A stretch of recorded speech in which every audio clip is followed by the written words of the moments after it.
Editing with a cut page in DaVinci Resolve's cut page shortcuts. I press Q, it'll look at my timeline. So I can toggle between what's my clip frame and my timeline frame. So if I'm looking to drag something in, so if I scrub this, I think, okay, that would look good. How does that compare to the last frame of my timeline? But if I'm on this clip and I think that's a good point, I press I, that's going to be my in point. And I can just carry on playing more. And I think, okay, that'll do. And I press O, that's my out point. So that's the clip. I can press F9 to add it to the timeline. I won't because the recording software will stop.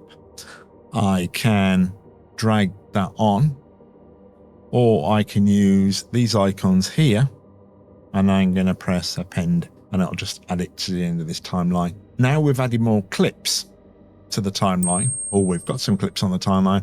Other parts of the input interface opens up so we can do things with it. I'm going to just drag on this clip here, change the size of this slightly. Now you probably wouldn't notice that, and this happens occasionally when you bring in clips of different sizes. That little black line to the left and the right, if I zoom in, can get mixed.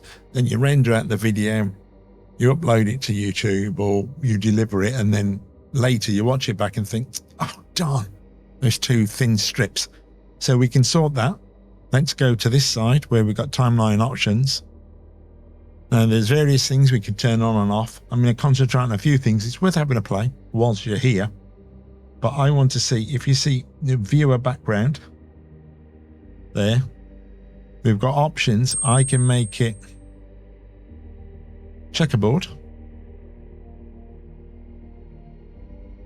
So if anybody's used to Photoshop Affinity Designs, when you bring in graphics, you can have that on a checkerboard, and then you know that's transparent. It's more obvious here that there's something missing, but you can go even more obvious.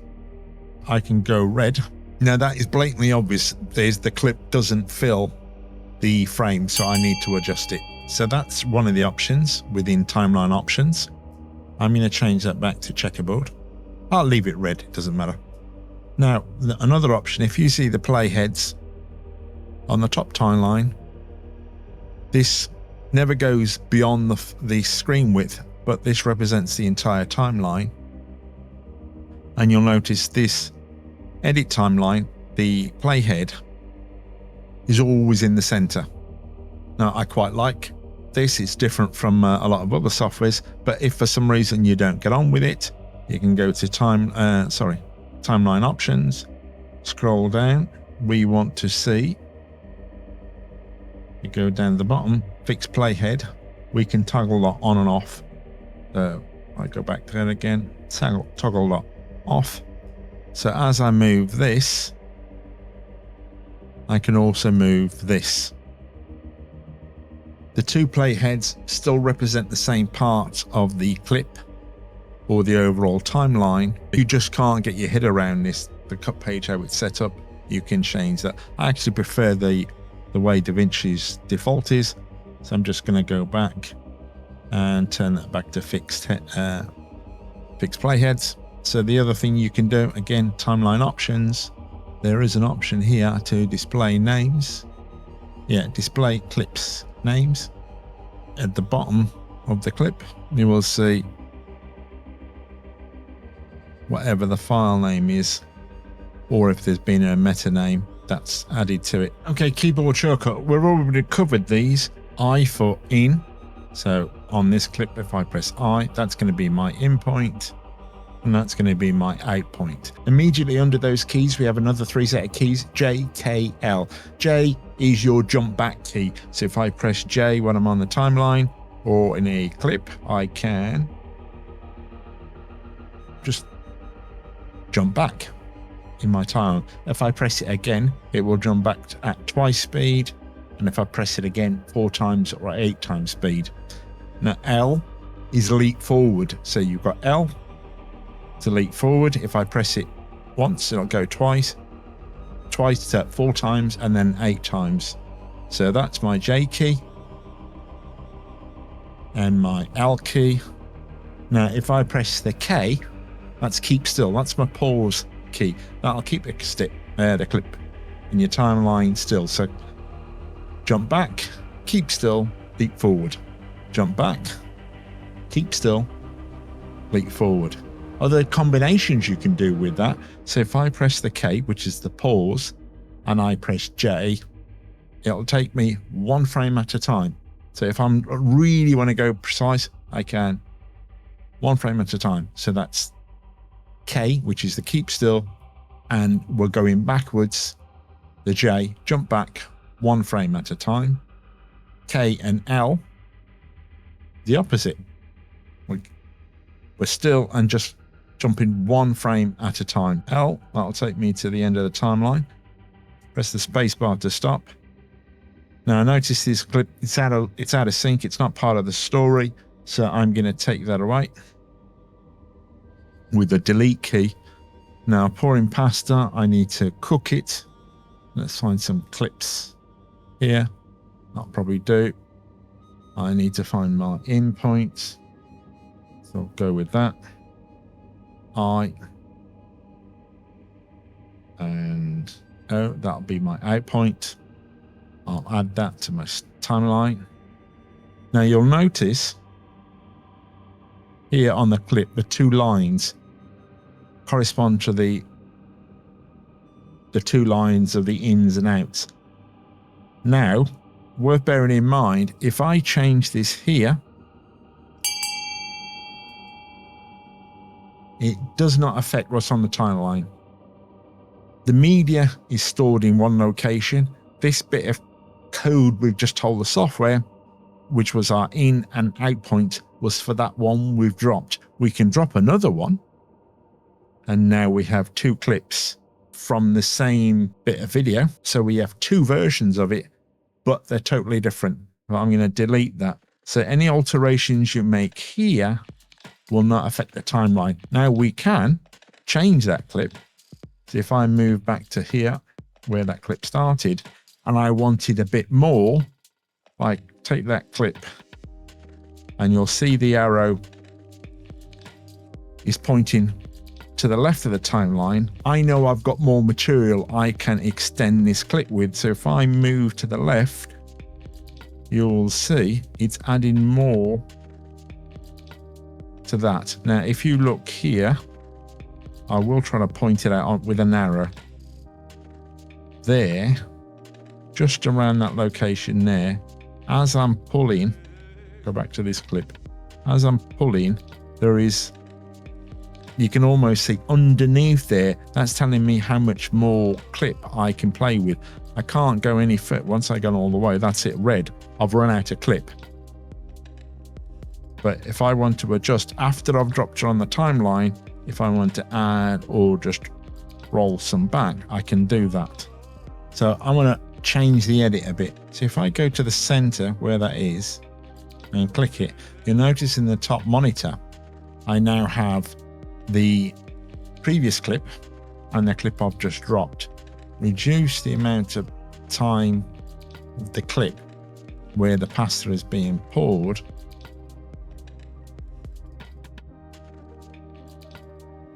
And if I want, I can either extend, sorry, that was reducing, extend or reduce the joining clip.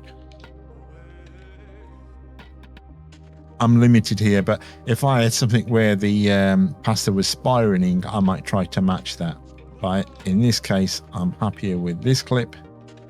And the same with this one. If I wanted to jump to this clip, so this is the pizza being cut and the pasta being poured, but this, my upper timeline playhead can be anywhere. If I go to this clip, the pizza, I can edit in the upper monitor. So I'm adding more pizza frames. And as you can see there, I don't have much left. Now the pasta being poured, I'm just going to reduce that because let's face it, it's just pasta being poured. So that's reduced the timeline. If I press J, that'll take me back. paused it with my K. Now press L. That's a pizza being cut. Pasta being poured. Press K. So that's how you edit or trim your clips on the timeline. Go to ripple on.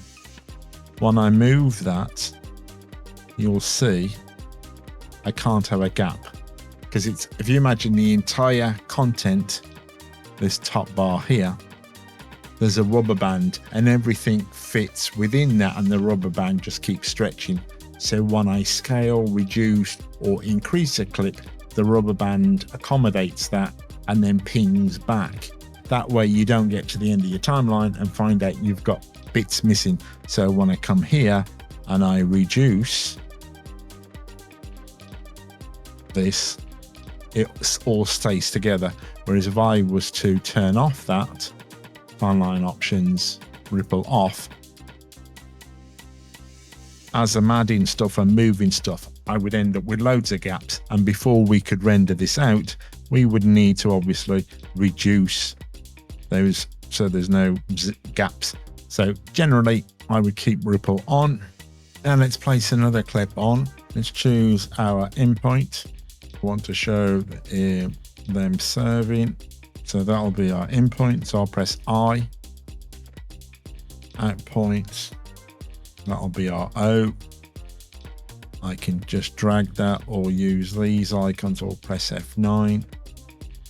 So there's my clip on the timeline. Now we're going to be really precise about this.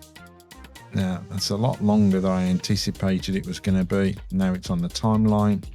So let's go to the center there so we can see the last bit of our previous clip and what we've just dropped. Now I can go to this. I'm reducing that clip from that point. It wasn't precise enough. Now if you'd notice, when I click this here, I can go -1 and it's reducing my previous clip 1 frame at a time. If I come here, this is actually expanding it. You can see on the timeline track at the bottom there, it's actually expanding it. Now I want to reduce the clip I've just dropped. If I click on that, I can either go on the bottom timeline or on the upper timeline. Just go right to the end and I can just drag that in. And you'll notice I can do the same using the top timeline if I'm really just doing a rough cut and I've got loads of clips I just want to drop on, get into the right place.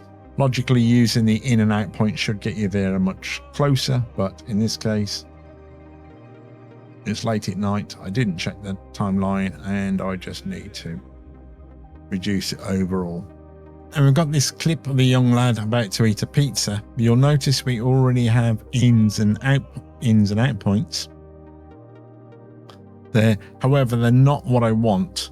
So to actually remove an in or out point, if I go, so it's Options X or Alt X. I'm on a PC, so I'm going to go Alt X,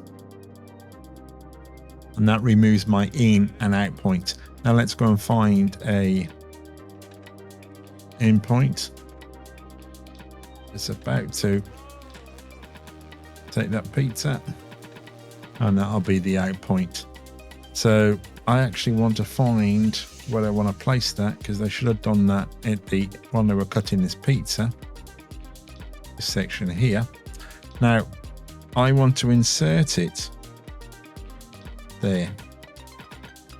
So my playhead could be all the way down here. And you'll notice you'll see that arrow there moving up and down. So because that's going to be where it thinks I want, because that's the closest arrow on. Now if I go here, you'll see I have this arrow. So if there's that clip of the lad again.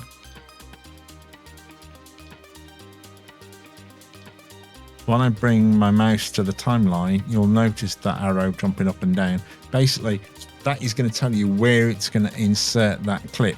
And if I move to here, I have Smart Insert. I can click that.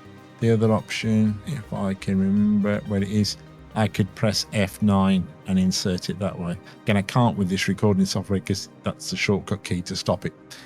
So I can either press F9 or in this case do Smart Insert, and you'll notice that it's inserted that clip. The other thing it did not damage the timeline before it or after it, because if you remember, I said if you imagine there's a rubber band, because we've got ripple on, there's a rubber band and we've dropped a clip in and it's extended the rubber band to accommodate that clip, and then everything's snugged to the left and to the right of it. So we choose the in and out point, we drop it on with this Smart Insert, and the rubber band just makes sure everything stays together. So that's the Smart Insert. The manual way, I could pick up that clip, it's going to take it with the ins and outs of points, and I could drop that clip here and it's showing me what it's going to do. So if I move down, if I stop up there, it's going to put it as a B-roll track. Here I want to insert it and let go, and then as I said earlier, it expands the rubber band as in the ripple to accommodate this clip. So there's that clip of the lad eating his pizza. Again, if I want to tighten that up, I could use it on this line, and now that's a bit tighter. Do give us a thumbs up. Don't forget to like, subscribe. Let's go J to jog back. L. So I've just got some media with some audio in because I want to show you this. Now again, we can go through our timeline.